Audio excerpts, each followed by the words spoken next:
Greetings everybody, welcome back. This time we got a stamina DK proc build. Yes, we're playing a proc build. It's super fun to play, really strong, a little bit cheesy, not gonna lie, but it's a great build and let's get right into it. So as you can see, our max magicka 15k, really good. 25k health, also pretty good. And 35k stamina. Not too shabby, the stats, you know, can't complain about that. Stamina recovery, 1600, not super high, but we also don't really need to be that high. Since we got a lot of damage just from, you know, just light attacking basically, can give us a lot of damage. So yeah, we're good with the 16k. This of course goes up when you take a pot, when you take a resource in Cyrodiil, and since we're at DK, we have some unique sustain mechanics anyway, so that's more than enough. The weapon damage here, when we buff up with the weapon damage, 3.4k, this goes up to 4.4k if you light attack with your infused weapon damage enchant when you take a resource. So we end up at 4.4k weapon damage. That's more than fine for a build like this, since our damage is not based on the weapon damage we have. The proc sets, they don't scale off of weapon damage. They have fixed values that you can increase with certain sets, certain CP bonuses, but weapon damage is not gonna affect the damage of our proc sets. That's why we don't stack it super high on this build. The resistances on this build, if we look at this, 23.5k spell and almost 20k physical, not bad for a medium armor build, might I say, and 2.5k crit resistance, not too shabby, can't complain about this. Physical resistance, 6.2k, this goes up by another 5.2k, so we end up at almost 11.5k with the build. That's also more than enough, I think, since, you know, and the penetration actually really helps the proc sets, because, you know, since the proc sets can't crit, but what they can do is they can penetrate. So the more penetration you have, the more damage your proc sets will do. If you want to stack more penetration on the build, feel free to do so. I think this is fine where it is, but, you know, you can take it wherever you want it.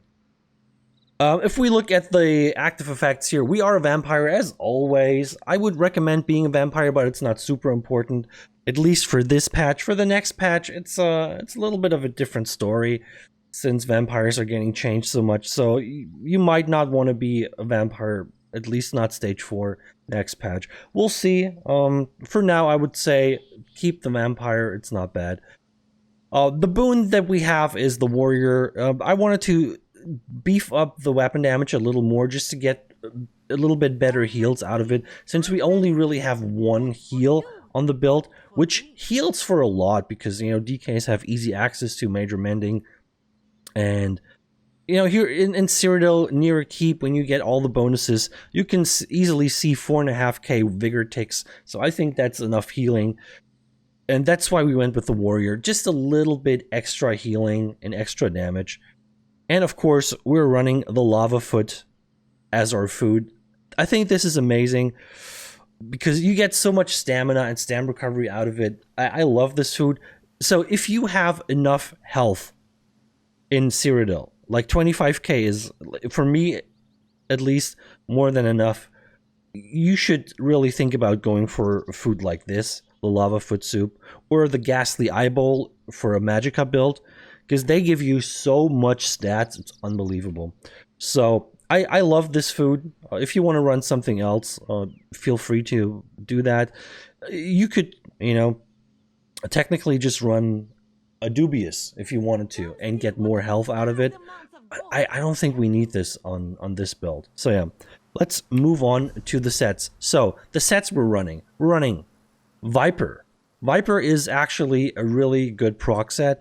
It doesn't deal a whole lot of damage. The tooltip looks good. In actual fights, it's not going to tick super hard. The nice thing about Viper is it is super reliable. It doesn't have a proc condition, really, outside of you just have to deal damage with the melee attack, which can be a light attack. You know, you can just hit someone with a light attack on your front bar and it's gonna proc. So it is super easy to proc, super reliable. You can keep it up at all times basically because it goes for 4 seconds. It can happen every 4 seconds, so as soon as it's down, you can apply it again and it just stays up on your target. So that's why I like Viper a lot. Damage not super high, but super reliable. Really nice. The next set we're running is Ashen Grip. This has been buffed recently.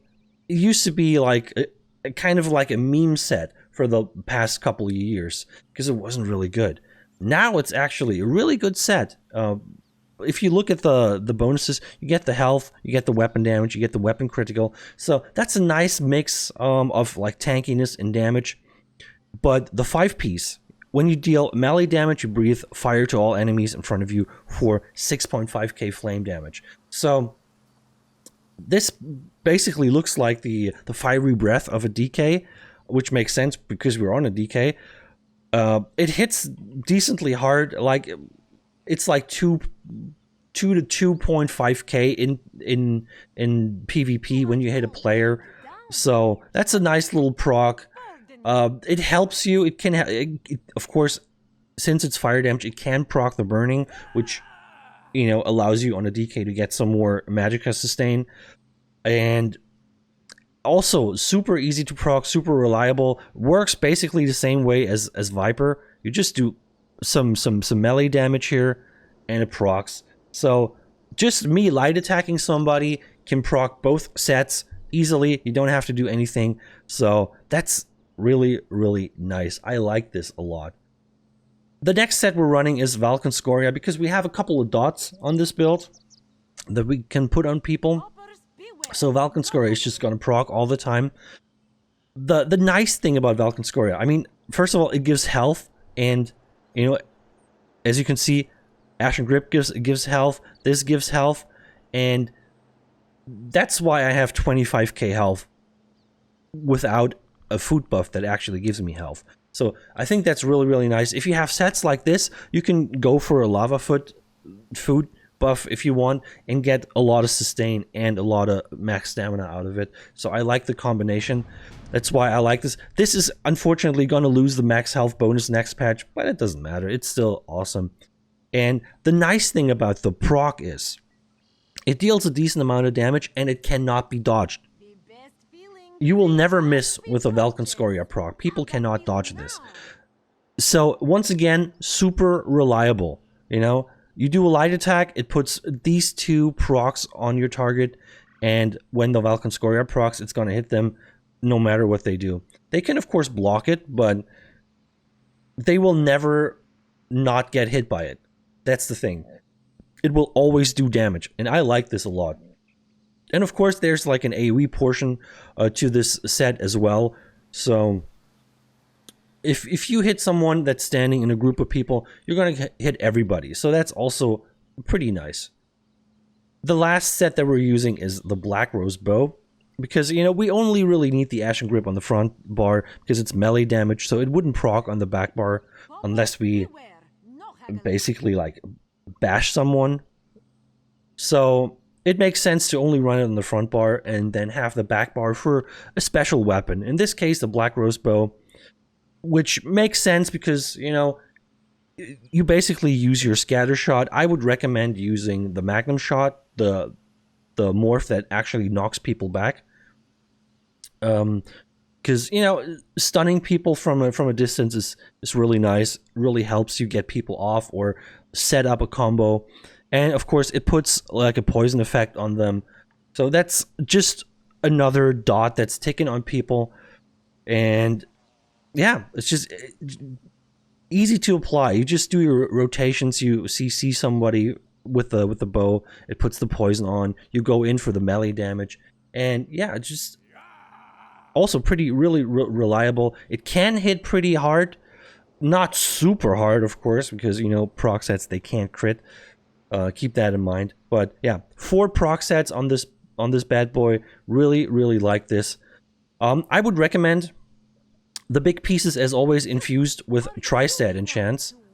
And On the small pieces, impen, but I went with health on the small pieces just to get my health pool up a little more, you know. That's why we have the 25k health. If you want more or less health, feel free to switch up your enchants. You can do it any way you want, because like I said, your proc damage is not reliant on your offensive stats outside of your penetration, basically. Your penetration is the only stat that actually is going to do something for you, unless you have like something like minor vulnerability or minor berserk. They're also going to affect the proc damage. So stamina, weapon damage, it's not going to affect your proc damage. So if you want to switch it up, put more health on or less health, you can do that. And yeah, robust jewelry with weapon damage enchants. I put one stamina recovery enchant on because the stamina recovery is not super high on the build. I felt like one stamina recovery enchant does the trick for me. Just gives you just a little bit more, you know. And yeah, that's basically it. The Black Rose Bow infused with the weapon damage enchant, we always do that on the back bar because it's so easy. You just go in, you do a poison injection, or you do a scatter shot, or just a light attack, and you get the nice 450 weapon damage proc, and then you go on the front bar, you go offensive. We got sharpened on the sword here. You can go with Nirnhoned if you want. I thought sharpened might be the way to go. A little bit extra penetration. Like I said, the penetration is going to help the proc damage. And of course, infused shield with a tri-stat enchant. But feel free to switch it up. So, that's the sets. Ladies and gentlemen, let's move on to the skills. So on the front bar, we got the Noxious Breath. This is basically our debuff. This is going to add the Major Fracture debuff that gives us more penetration. This is also going to do a decent amount of upfront damage and put a dot on people. So really nice skill. It's also pretty cheap, so you can spam this. You can hit a lot of people. It's AoE, which I really, really like.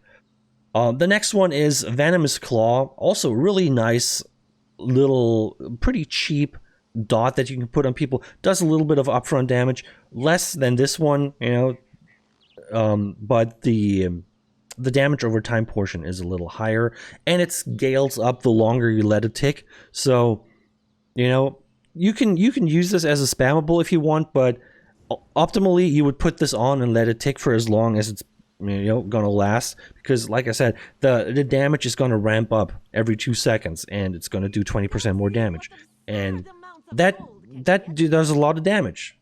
So yeah, it's pretty cool. And the next one is Deep Slash. This is from the Sword and Board skill line. It is a Sword and Board AoE melee skill, which I love. I love the fact that we can do a Sword and Board build and do melee damage now. So between this one and this one, you got a lot of melee options for AoE, which is, you know, it's amazing. It hits pretty hard, and it slows people. It puts the minor maim on them, which means they're going to do less damage to you, which makes you more tanky. This is something that a lot of people, you know, they kind of forget about the minor maim buff when it comes to being tanky. This is really going to help you. 15% less damage, a big deal. The next one is Invasion. This is our gap closer, deals a decent amount of damage, stuns people. That's basically all it does. This actually is considered a melee skill by the game. It's probably because it doesn't have a minimum range anymore. You can use it from, you know, a long range away from and, you know, just gap close your target. You can use this up front too. Like if you're in the close combat situation, you can use this as a stun instead of the bow stun if you want. It's gonna proc the Viper and the Ashen Grip, because, you know, probably because it doesn't have a minimum range anymore. It's considered a melee skill now. So yeah, just a little known fact for you. The next one is our main heal. The only heal actually that we have is Resolving Vigor. I mean, you know, Vigor, it deals it heals you for a decent amount over 4 seconds. Like I said, with the Major Mending buff and Near Keep, this easily hits you for like 4.5k when it crits, so decent amount of healing. The ultimate on the front bar is Take Flight, because Take Flight is just the best. Let's be honest, it is one of the best ultimates in the game. It works. It is, you can use it as a gap closer, you can use it as a single target ultimate, you can use it as an AoE ultimate. It knocks people back, it deals a decent amount of damage. What's not to love? And it's cheap as hell. Look at this, 110. It's amazing. So great ultimate, super cheap, it's easy to get it up. Boom, you hit people really hard, and yeah, that's it. Take Flight, awesome. On the back bar, we got Magnum Shot. Like I said, Magnum Shot is going to proc our Black Rose Bow. It's going to knock people back from a distance. So we got 2 stuns on this build, Invasion and Magnum Shot. A lot of people say, you don't need to run 2 stuns. You don't need to, but hey, it doesn't hurt. Because if someone's chasing you, Magnum Shot, you can, you know, keep them away from you. You can create some distance, which you can't do with a gap closer, because, you know, a gap closer closes the gap. It doesn't widen the gap. So I think Magnum Shot really cool. You can do some nice things. You can knock people off of walls into lava, you know, when you're playing the battlegrounds. It's always fun to just knock people off or in certain things. Get some cheeky kills. So that's why it's really nice. And of course it puts the dot on people. So yeah, I like this a lot. The next one, Fragmented Shield. This is basically, you know, I use this for 2 reasons. This is, of course, a tiny shield. We're never going to use this for a shield, really. This is not going to do anything for you as a shield. But it puts Major Mending on you for 6 seconds, which is a long Major Mending buff. So this covers your entire Vigor. You want to cast this before the Vigor, or if you cast the Vigor first, you want to cast this right after it, so that you get the buff and the Vigor is buffed. You get the extra healing, right? What this also does is it procs the which one is the Helping Hands passive. When you cast a non-stamina costing Earth and Heart ability, you restore non-stamina costing. Yeah. So this is the best way in my opinion, because you always want to use this when you're healing, right? And so you just keep it up whenever you have the magicka to do it. So yeah, you get the Major Mending buff, you get some stamina back. You can spam this to get some stamina back. Sometimes I have to do this when I'm like really out of resources and I can't afford a Vigor, I need to heal. I just spam the Fragmented Shield, which is, it's gonna protect you a little bit. It gives you a 1k shield, guys. 1k, come on. You can't say no to that. So you get a 1k shield. It keeps the Major Mending up. It fills your stamina bar back up. And honestly, that saved my ass so many times. Just spamming this, getting some stamina back, and then having enough stamina to finally cast the Vigor that's gonna heal me back up. It's amazing. I love it. So the next one is Poison Injection. Of course, everybody knows Poison Injection.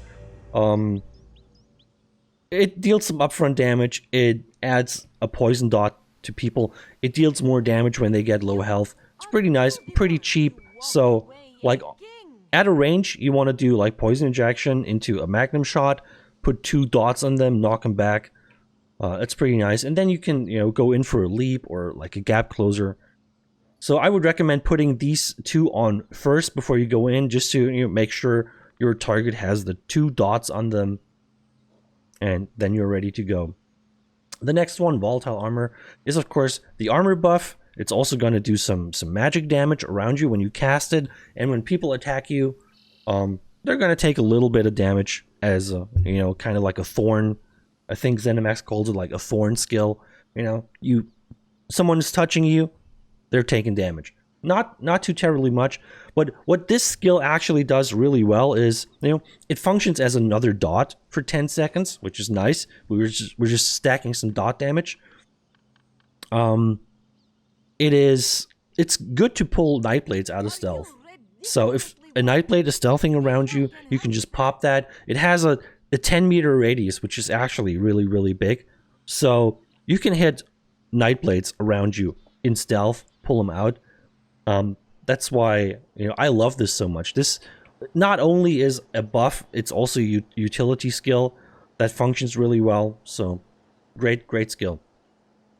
The next one is Molten Armaments. This is, of course, our major brutality buff or weapon damage buff, and our heavy attacks deal 50% more damage, which is nice because we always do like heavy attacks from range with the bow. We go in, sometimes we do like a sword and board heavy attack to get some resources back, and the 50% added damage can't hurt. It really cannot hurt.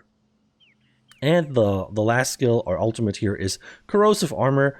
This is for for two things. When you want to go offensive and you have a really tanky target or multiple targets that you just want to do a lot of damage to, this will help you because you will basically ignore the physical resistance.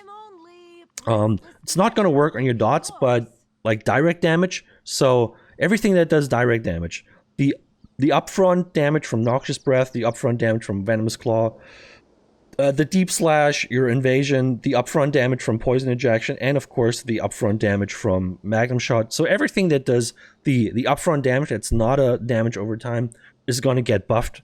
It's really nice, but you can also use this as a defensive ultimate because it's reducing the incoming damage to 3% of your maximum health.